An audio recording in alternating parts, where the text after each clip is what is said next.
kagaya nga ng sinabi mo, minsan ka lang naman kumaga mag-relax, mag-unwind. So, Wag mo siyang ipagkakait sa sarili mo. Maga sobrang pera mo naman yan, kinita mo naman yan, pinaghirapan mo. So, good thing na yun nga, yun ang iniisip mo, yun ang unang iniisip mo na investment, then tsaka na mag-unwind, maggastos, magluho, or kung ano mang gusto mong gawin sa pera mo.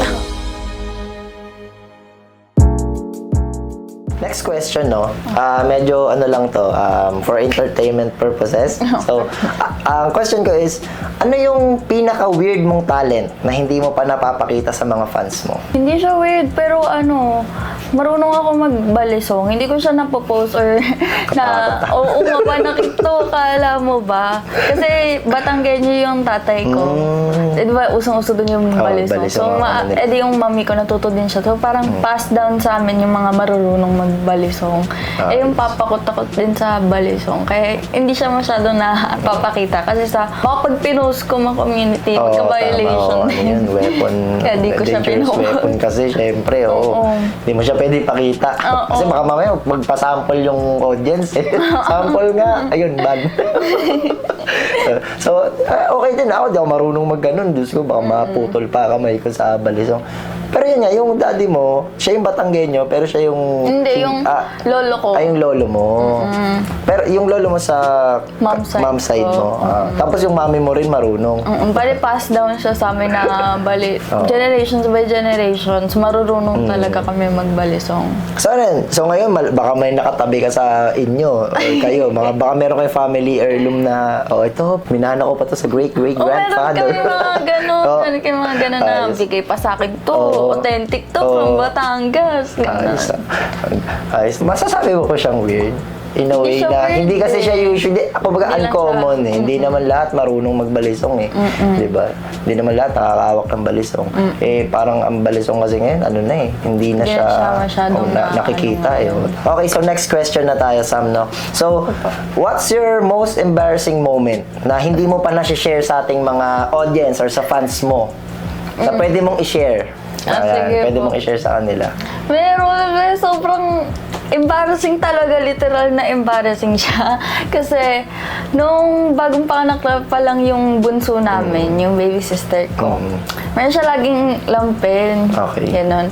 Yung lampin, hindi ko alam na siya, na nilalagay siya sa pupo ng bata talaga. So, ginagamit ko siya as panyo. Hindi ko talaga alam dati na ginagamit siya as a pupu talaga.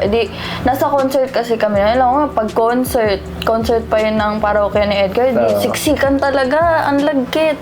So, kumain muna kami ng ice cream ng mga kaibigan ko. Tapos ito, hindi ko pa sila close. Ito talaga nakakaya kasi hindi ko naman sila close.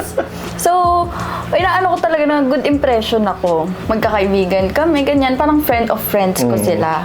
Tapos, ayan, magkakasama, kumakain ng ice cream. Natapunan yung isa. Tapos lalaki pa to. Natapunan siya ng ice cream. Tapos sabi niya, ano ba yan? Sino merong dyan? Tissue.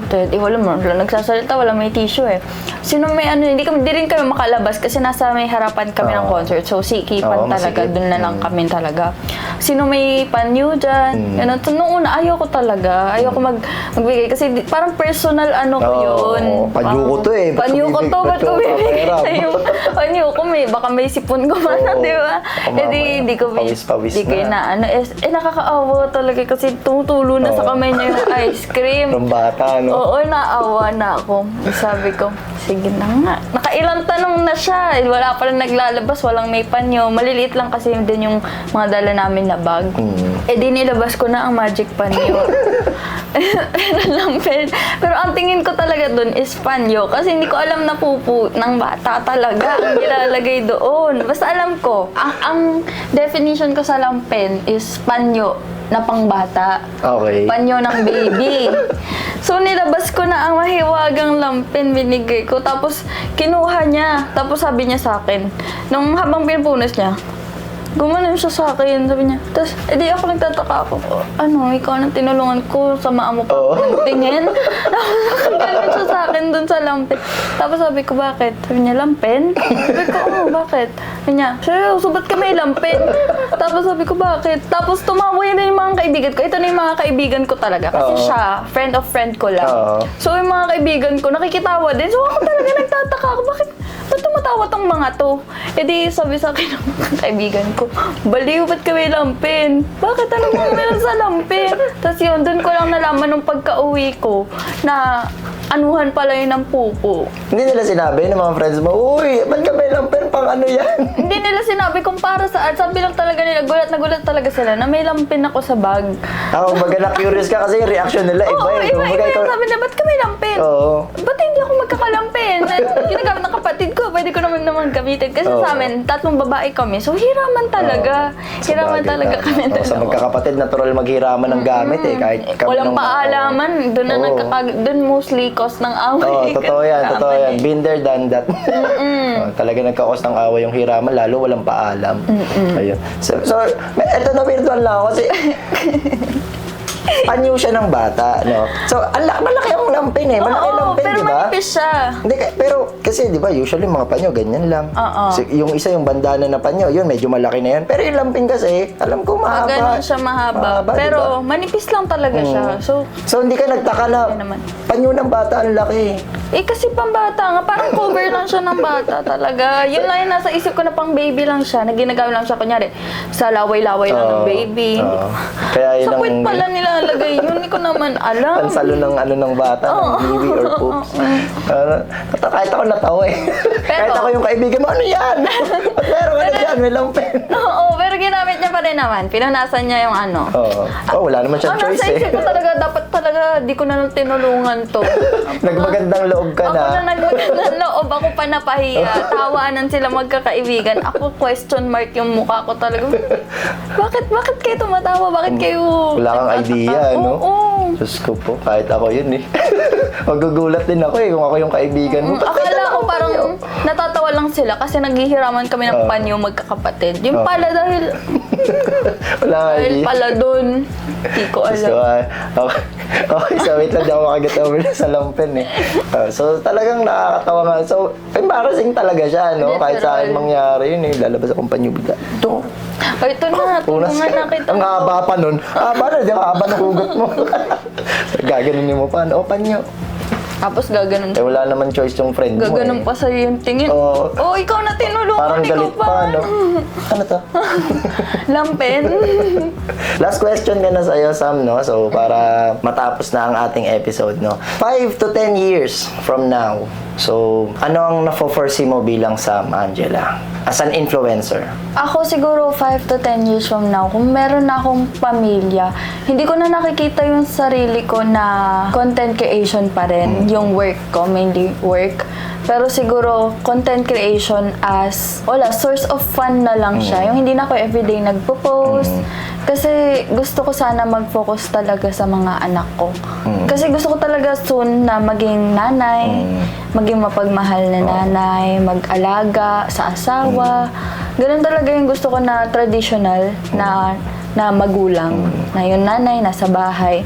Hindi lahat gusto yun, pero hindi naman siya pinipilit din sa mga tao. Pero ako gusto ko ganun na. Normal akong nanay na nag-aalaga, hintayin ko yung asawa ko from workshop. Pero gusto ko sana is meron ng business, sariling business ang pamilya. Tama naman. Siyempre, kahit sino naman, yun ang gustong future eh. Magkaanak, di ba? Yung kumaga ikaw sa magulang, nandiyan ka lang sa tabi nila. So, tama naman. Ang ganda ng... Pero gusto ko magtapos mag-aral. Oo naman, siyempre. Kaya Kasi inisip na ito, batang ina. Batang ina. Gusto mo maging batang ina, ha? 19 ka, parang ganyan na iniisip mo. Pero yun nga, no? Ikaw, tama naman ginagawa mo. Nagpo-focus ka sa study. So, tuloy-tuloy mo lang yan. Then, yun. Kumbaga, mabilis na lang naman yan eh. 19. So, Diyos ko po, malapit ka na sa real world. Well, yung mindset mo naman nakikita ko. So, ano na mature eh. So, yun nga, sinabi mo, 15 years old, kumikita ka na, nagagawa mo ng tumulong sa magulang. So, yung mindset mo na ganyan, malamang sa malamang yan is, yan ang talagang matatahak mo, kumbaga. Time mo muna magtapos, then love life, yan. Dire-diretso na yan syempre. Kumbaga, kusa nang dadating sa'yo yan. Kakaroon boyfriend, asawa, anak. So, tama rin sinabi mo, no? Na mag-ano ka ng business. Isa talaga sa key yun para magkaroon ka ng time freedom. Lalo na kung gusto mo yung pamilya mo, laging magkakasama kayo. Diba? Mga anak mo, susuportahan mo. So, maganda rin. Magbi-business ka talaga. So, kumbaga, ayaw mong i-permanent na content create. Kumbaga, ayaw mong mag-generate lang ng pera sa content creation. Kumbaga, gusto mong maging hobby na lang siya. Sa pwede rin tagal, na no? yung magiging business ko is also connected. Oo, pwede. Pwede. Mga agency. Alam ko, may mga ganun Yung mga kukuha ka nila ng talents. Ikaw nang Pwede makipag-partner. Oo, papartner ka. May mga collaboration na ganun. Or pwede rin ako gumawa ng brand. Tama. Okay, so ang ganda ng tahak ng ng future mo, no? So next na tayo. So sa mga fans mo or sa audience natin na aspiring maging content creator or maging isang influencer, anong ma-advise mo sa kanila? Okay, so mga gusto maging influencer, ang advice ko sa inyo is do what you love and be real. Kasi kahit anong sabihin ng mga tao, ikaw yan Ikaw ang haharap sa camera, hindi naman sila. Kung anong magbato sila sa'yo ng mga masasakit na salita, ikaw ang haharap sa camera. Ipakita mo na, wala lang yung mga comments nyo, ako to. At saka, merong laging nagsusuporta sa inyo. 1,000 mag-hate sa inyo, isang magsusuporta sa inyo, sapat na yun. Tama yung sinabi niya, no? So, yan nga, be real.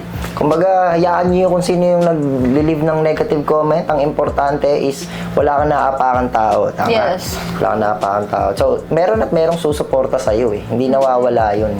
Meron yan, sa 10 haters mo, merong isa dyan na susuporta. At saka yung mga haters, parang supporters din yan parang supporters in a negative way.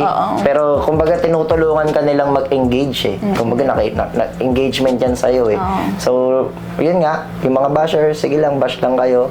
So, natutulungan yung mga content creator and influencers natin. So, go lang. Pagpatuloy niyo yan, kung wala talaga kayong magawa sa buhay, mga keyboard warrior. It reflects din kasi sa kanila. Tama. It reflects din kasi sa inyo.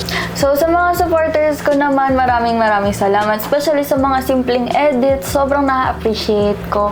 And hindi nyo alam, sa tuwing nadadown ako, nakakalimutan ko yung mga, meron pa bang magmamahal sa akin, meron pa bang nagmamahal, meron pa ba sumusuporta, hindi kayo nakakalimot na ipaalala sa akin na nandyan kayo.